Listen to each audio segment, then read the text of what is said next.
Would the clerk please call the roll? Ms. Ammons? Here. Mr. Brown? Here. Mr. Jacobson? Here. Mr. Madigan? Ms. Marlin? Here. Mr. Roberts? Here.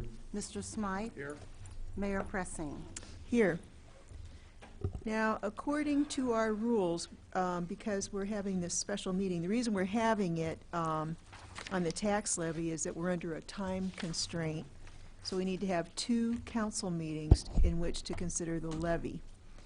So I'm going to need a motion and a 2/3 vote to put resolution number 2014-11-062R, which is on the tax levy, and then the resolution to approve the collective bargaining with the International Association of Firefighters, Local 1147. Second. Okay, motion by Smythe, seconded by Ammons. Would the clerk please call the roll? Ms. Ammons? Yes. Mr. Brown? Yes.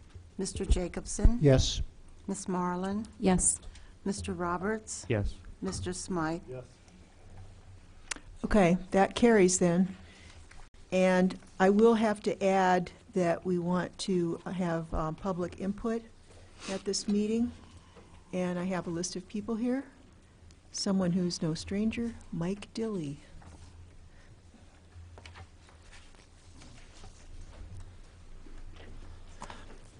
Thank you, Mayor and council members. I come before you one more time and didn't ever I think I'd be here again, but it's good to see all your smiling faces. I just wanted to come just and talk real briefly representing the fire pension, both current and future pensioners. And first of all, I guess I'd like to start off by saying that the city of Urbana deserves a lot of credit for the good job that you and the folks that came before you have done in supporting the pension and contributing the financials parts to the pension. And it's because of that we have an excellent Urbana fire pension, and we don't have to worry about making up large sums of money because we have done an excellent job of funding that over the past 30 years. The only thing that I wanted to express was that it's been my understanding that there may be some consideration to not funding the pension this year to the actuarial recommendation. And I would just like to encourage all of you to consider going ahead and funding it to what the actuary recommends. And the reason being is because for the very reason that we're in as good a shape as what we're in, I don't want to find ourselves down the road sometime in the future being in a position like the state of Illinois is, and they can't pay their pensions and they're having some serious problems, and we're not there. And I think by funding it annually at the recommended actuarial amounts that we will continue to do that. And so I would just like to encourage you to consider funding it at that. And I know you have hard decisions on the your budget. I've been in those positions, and I know how difficult that might be, but it just, the problem of it is it can be like compounding interest in the opposite direction, in that you have to make up large sums of money sometime in the future, which would consequently cost your taxpayers more money down the road. So again, just encouraging you to consider that, and thank you for what you've done. Chief, I would like to say that we are recommending exactly what the actuary that was hired by the pension funds has recommended. Oh. In the past, there's been more put in than what was actuarially recommended. So we're talking about keeping to the 100% funding in 19 years. Okay? And the state minimum is 90% funding after 27 years. Okay. So you will see that it's our new finance director, you know, we're picking the exact number that your actuary recommended. Okay. That's excellent. Thank you. Okay. Thank you. Mark Ashby. Oh. You're in opposition to the tax levy? Correct. Oh. I don't wish to speak. Okay. Steve Doggett. That's correct. I'm the same way. I don't wish to speak. Okay. Dave Smicer.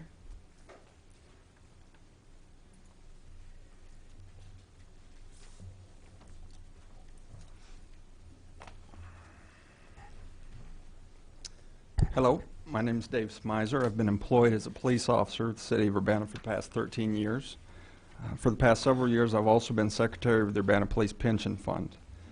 I learned last Thursday that the annual tax levy for the Police Pension Fund would be a topic of discussion at tonight's meeting.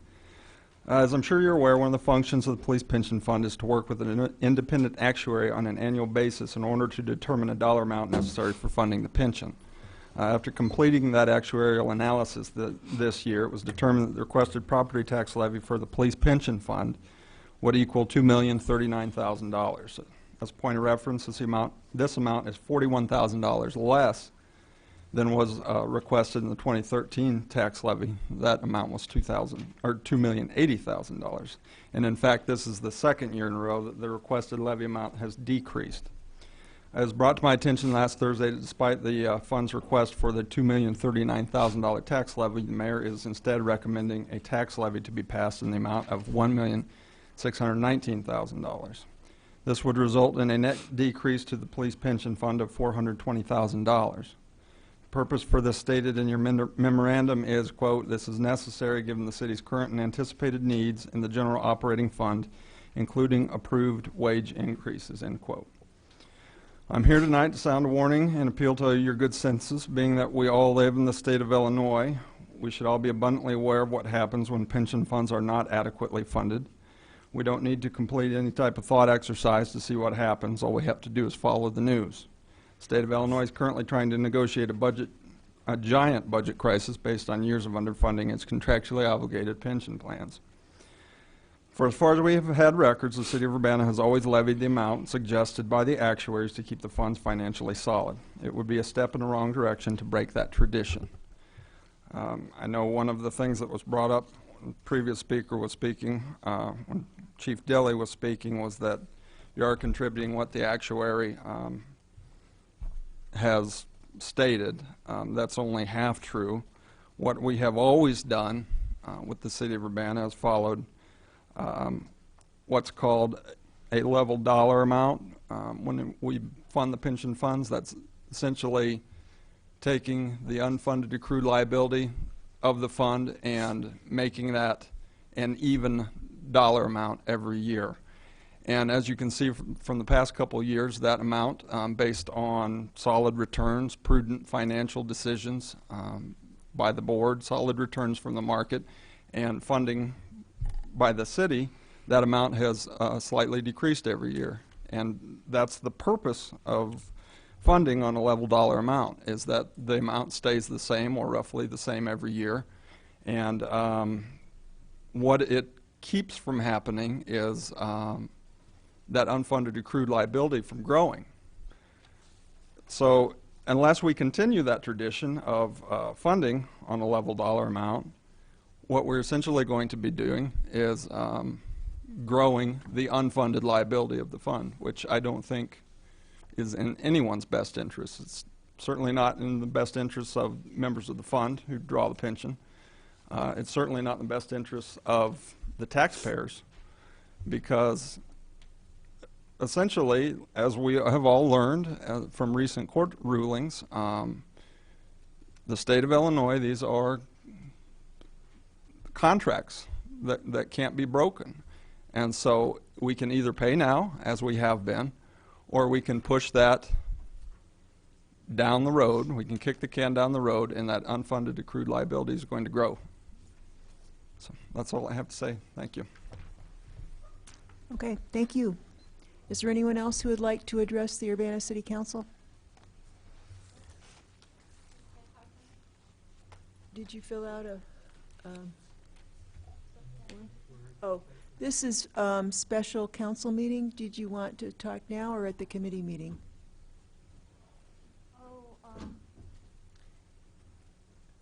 Either one's okay, whatever you want to do. Okay, do you want to give that to me then?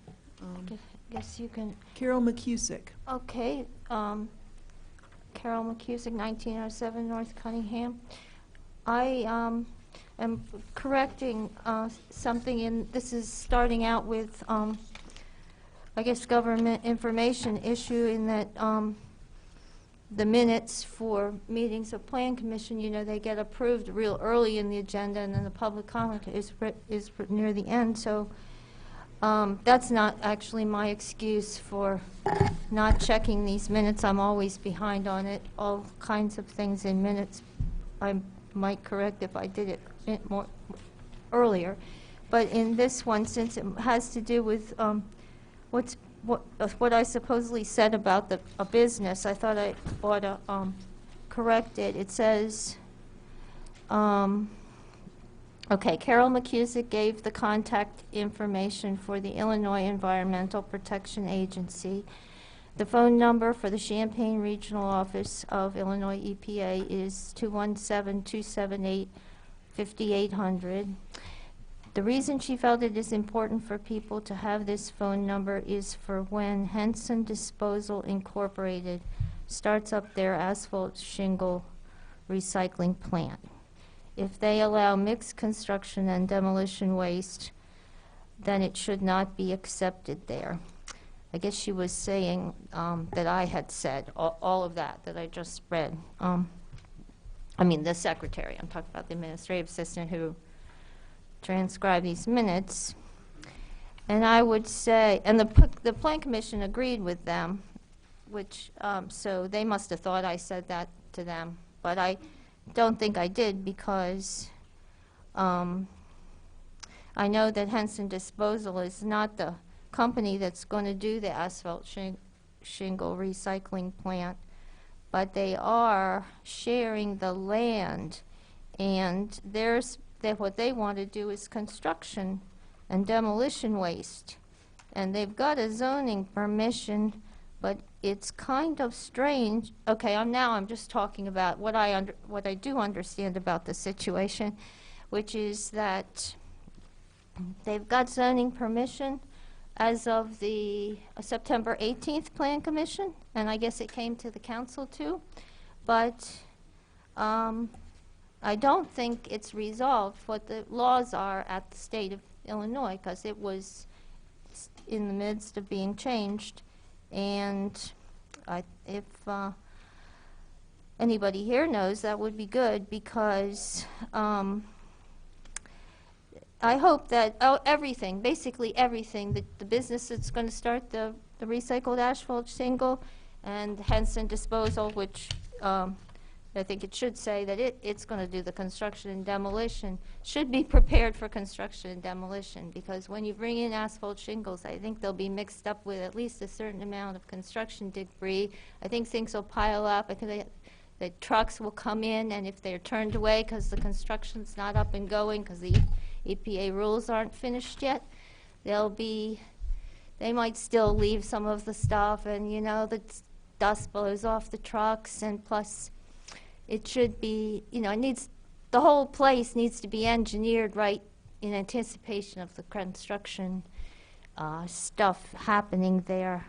So that was what I wanted to say about that. And if I have any more time, I think that I see the FOIA information form back to a government information issue at the city, under the city pay. You know, it's like a form that's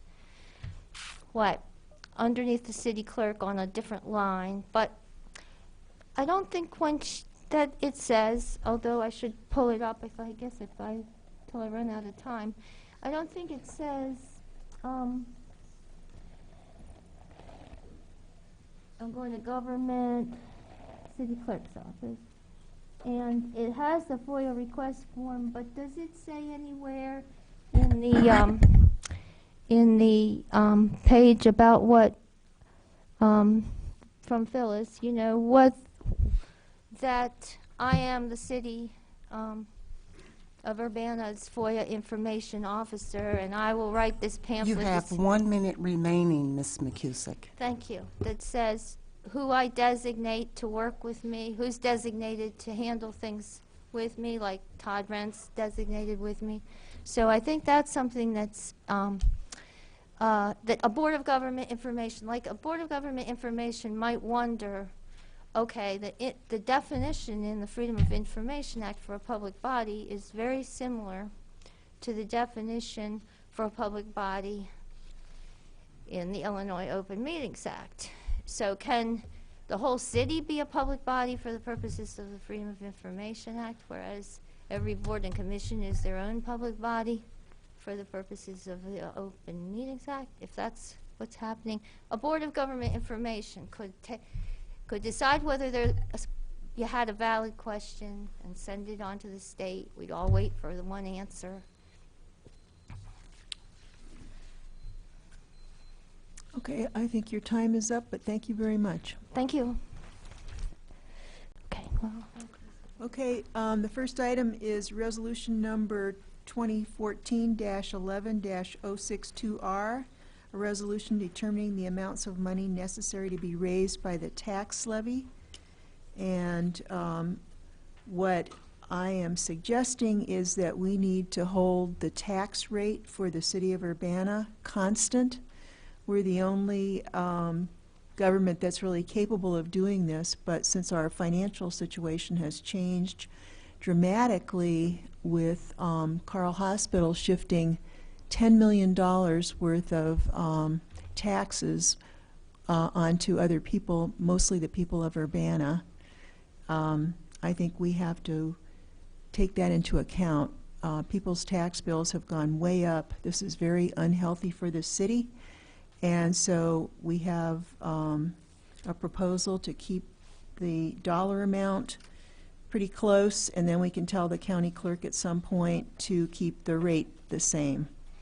So I'd like to ask our finance director, Elizabeth Hannon, to go into this if you have any questions.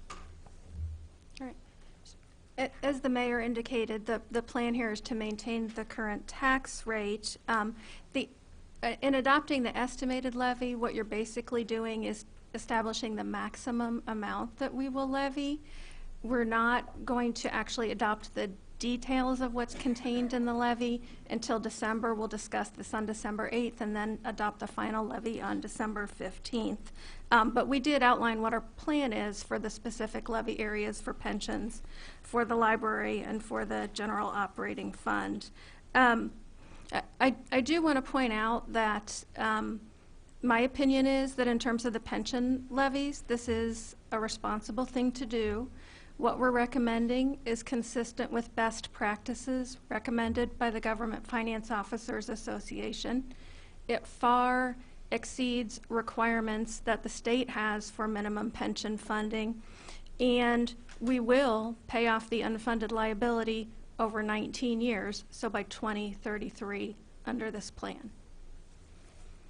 And we'll be 100% funded instead of 90%, right? Right. The state requirement would be 90% funded by 2040. The plan we're operating under is 100% funded by 2033. Any questions? Bill? Could you explain a little bit more about the level dollar amount? I understand, well, I don't understand how it affects the unfunded accrued liability.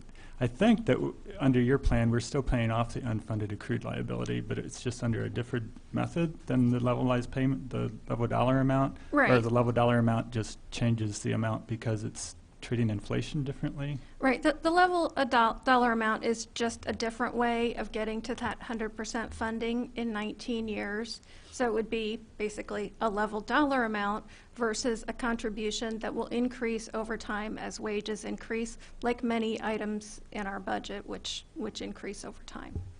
And is there a safeguard to make sure we don't have negative accrued liability? Is there a minimum contribution so that the accrued liability doesn't go up? Well, okay. Well, actuarial reports are pretty complicated, and there's a lot of things going on. So there's no absolute guarantee. For example, when the recession hit pretty hard in 2008 and 2009, a lot of very well-funded pension plans saw losses because investment returns decreased. But if that happens, then this would recalculate. We'd still be looking at the same payoff by 2033, or contributions would go up to make up for that. Okay, thanks. Anyone else? Eric? I have a comment rather than a question. I just am recalling that, and maybe the public would be interested to know, each of us talked with Mayor Prussing and Ms. Hannon and Mr. Munson individually, and in my conversation, I raised the issue of going below the levelized funding, and I was persuaded that because of this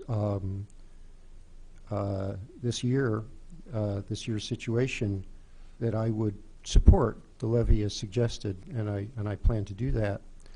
But I guess this may surprise some people. With respect to financial things, I'm very conservative.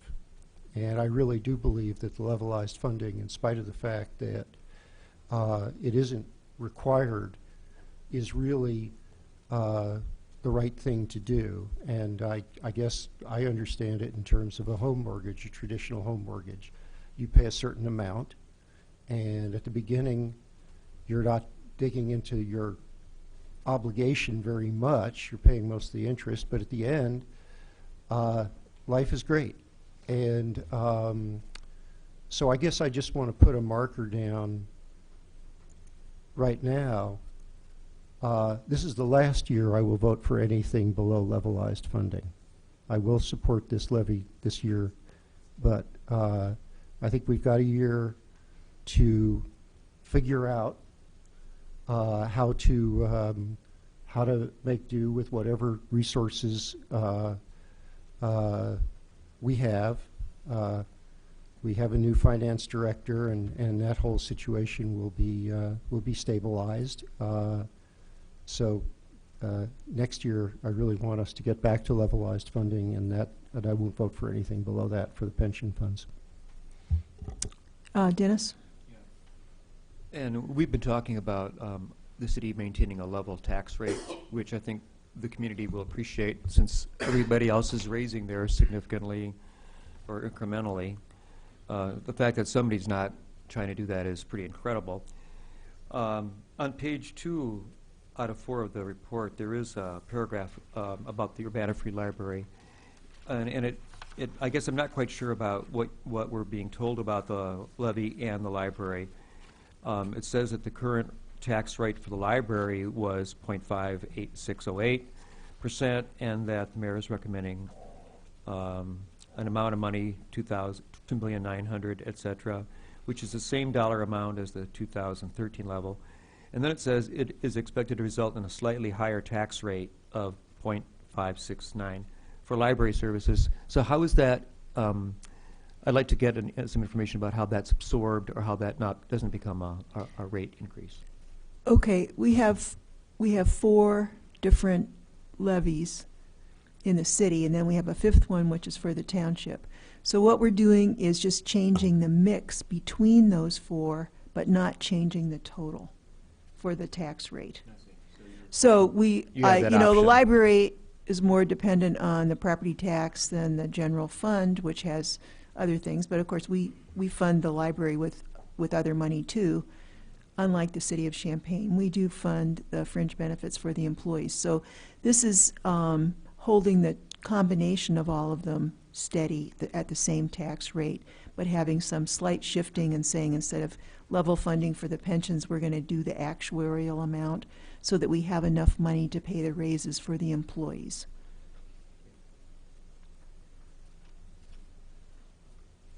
Is there any other questions, or is there someone who'd like to make a motion? Yeah.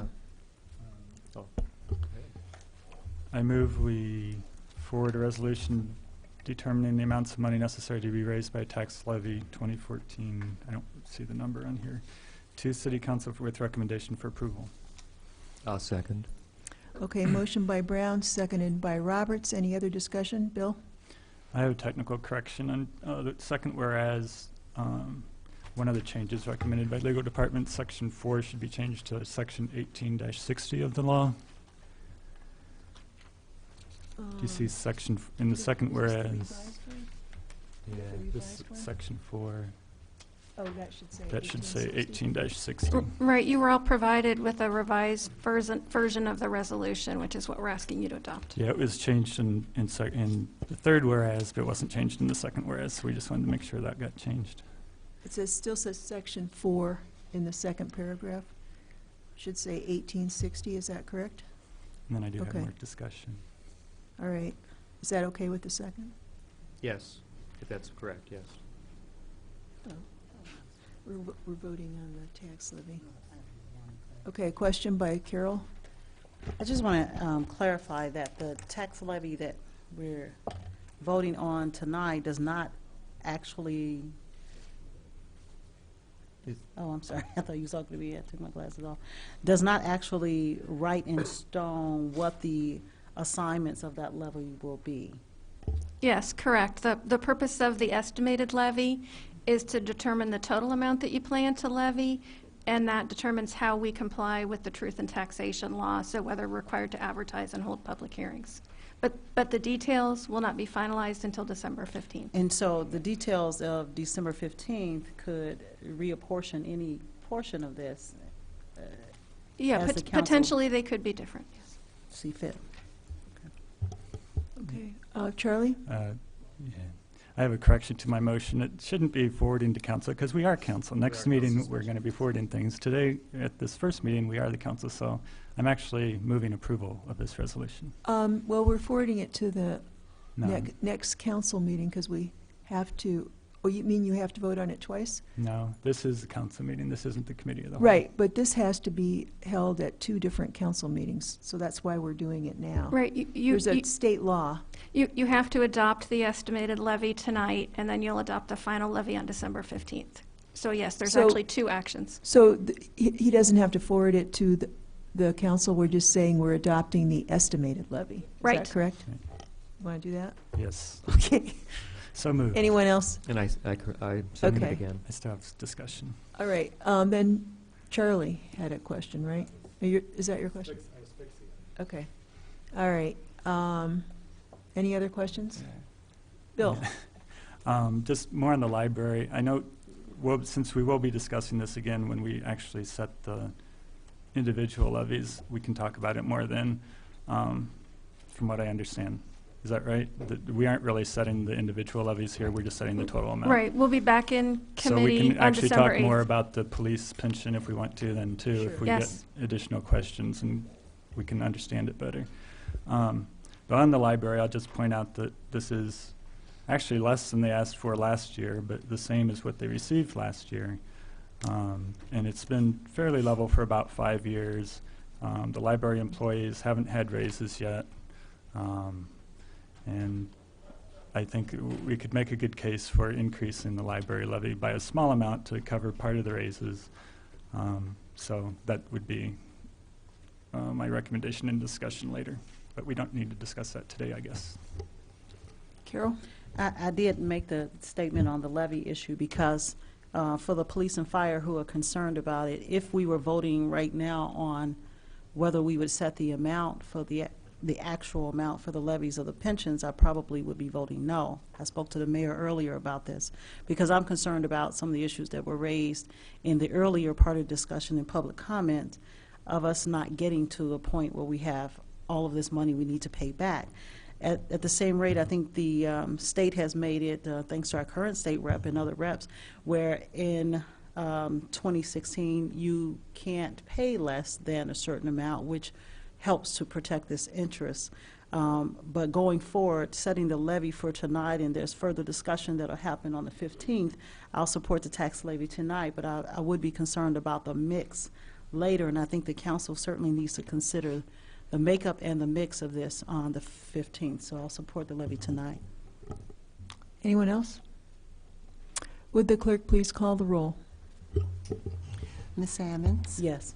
Mr. Brown? Yes? Mr. Jacobson? Yes. Ms. Marlin? Yes. Mr. Roberts? Yes. Mr. Smythe? Yes. Mayor Pressing? Yes. Okay, that motion carries. Next is resolution number 2014-10-057R, a resolution approving a collective bargaining agreement with International Association of Firefighters Local 1147 for a term of July 1st, 2013 through June 30th, 2016. Excuse me. And here is Brian Neitlinger, our fire chief. All right, Who's going thank to go you. through this document for us. Okay, last night, the firefighters local looked at this and discussed it, and they took a ratification vote, and it passed last night. So what you have before you has already been passed and ratified through the firefighters local. Now, I think you guys had a lot of these documents before you previously.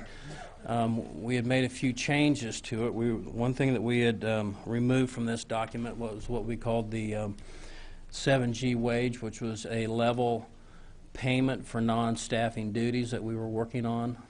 We found some difficulties with this language that we couldn't get past and couldn't work out. So we dropped that language, and in doing that, the specialty pay agreement that we had, we backed off on the first year from a 1% payment per specialty to a 3/4% payment per specialty. And so that was the change that we made in exchange for the 7G language. So that was the major change from the last time you looked at this till this time. And I guess do you want me to go through this, or do you want me just, you guys have any questions about what you've seen? Do you want to talk about any changes, the recent changes? Okay. One thing that we got in exchange for specialty pay is a specialty flex training schedule. And this, our employees predominantly are on a 24-hour shift, and they get 48 hours off. So when we send them to a 40-hour class, and they're on their 24-hour shift, they were receiving their 24 hours pay, especially when they were out of town, and they were also receiving 8 hours overtime pay on their days off. So it was a big expense for us to train our guys. So in exchange for paying the specialty pay, which pays them for delivering a service to the citizens, you know, above the regular firefighter services, which are hazardous material technician and rescue technician and fire investigators. Those are services that certain employees provide that's above the basic level of service. We're paying them a stipend annually with this new contract. In exchange for that, we flex their schedule. The guys will go ahead and go to class for 40 hours, and instead of drawing overtime on their days off, we flex the schedule to where they receive no overtime during the week when they're training. And so it's kind of a trade. Instead of paying them overtime up front for doing the training, we're paying them for continually delivering the service year after year, which, you know, is a greater service than you know, just the regular firefighting services. So, and that's about half of our employees will receive the specialty pay for either, like I said, the rescue technician, the hazmat technician, or the investigator. I mean, different people in the fire department, so they'll step up to the plate and they'll have an interest, you know, to study a specialty, and then they deliver that service for us. And that's something that's really valuable to the fire department for our continued operations to, you know, offer all the services we do to the community. So as we roll down through this, we did some other language changes on our exchanging tours of duties, our Kelly Day language we made some adjustments to. And all of these adjustments are basically help us operate easier throughout the fire department. We made some changes to the way we upgrade our people.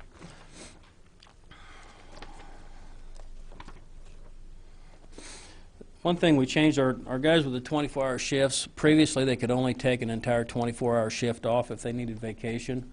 And so they would use their vacation in 24-hour chunks. And we changed the contract now where they can take their vacation in 12-hour chunks. And that way, if they only needed half of a shift off, they can do that. Previously, the contract didn't allow that. So that's a change. We upgraded our funeral leave language to basically what our practice has been based on our funeral leave and our bereavement leave. And that's all detailed. If anybody have any questions about that? Any questions for the fire chief? Charlie? Brian, I was just going to say I really appreciated the breakdown like this. Okay, that's kind of what I'm looking at as I Yes. go through this, Yeah, if you're that following made it along. much easier than to Okay. read all this. And it's some And color. we've got an updated contract in front of you, and I mean, kudos to my administrative assistant, Chris Francisco. She worked really hard getting that put together.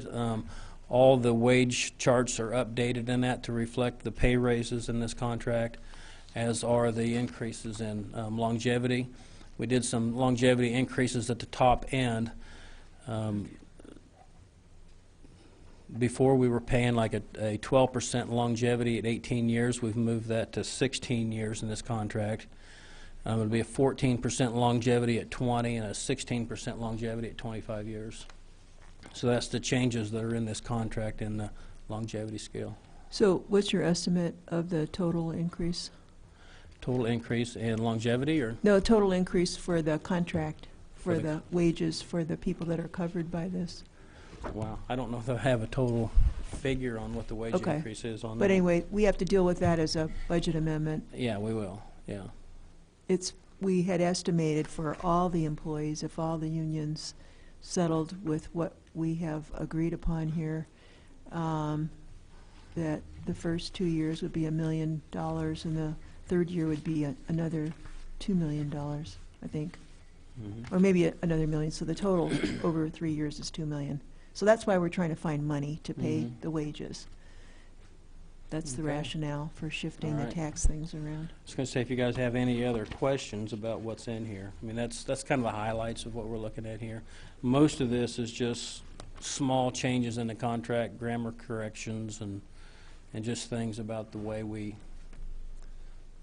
promote, and we have some changes on our uniform. It's just some things, as we go through the years, we find things that need fixed, and we fix all those at contract time. Okay. Okay? Dennis? Yeah, I'd just like to say that I appreciate the fire department and its employees for being patient with the city and fair bargaining, going through the process. You know, it's not an easy time for the city to be trying to figure out what to do with, a certain amount of money, which, is less than we've had before. Mhm. And, if the employees would show consideration for the fact that the city's not in the best financial shape right now, it helps the community as a whole. The fire department's always been a great service for the city, and in these times, patience is always important. So, okay, you got I think a good package. I hope they're all happy, and we're going to do our best to make sure that it's covered in the Okay. budget. Thank you. Charlie? I'll move agreement between the City of Urbana and Local 1147 for the term July 1, 2013 through June 30th, 2016. Second. Okay, motion by Charlie Smythe, seconded by Diane Marlin. Any further discussion? Would the clerk please call the roll? Ms. Edwards? Yes. Mr. Brown? Yes. Mr. Jacobson? Yes. Ms. Marlin? Yes. Mr. Roberts? Yes. Mr. Smythe? That motion carries. Okay. Thank you. Thank you all very much. There being no further business, this meeting is adjourned.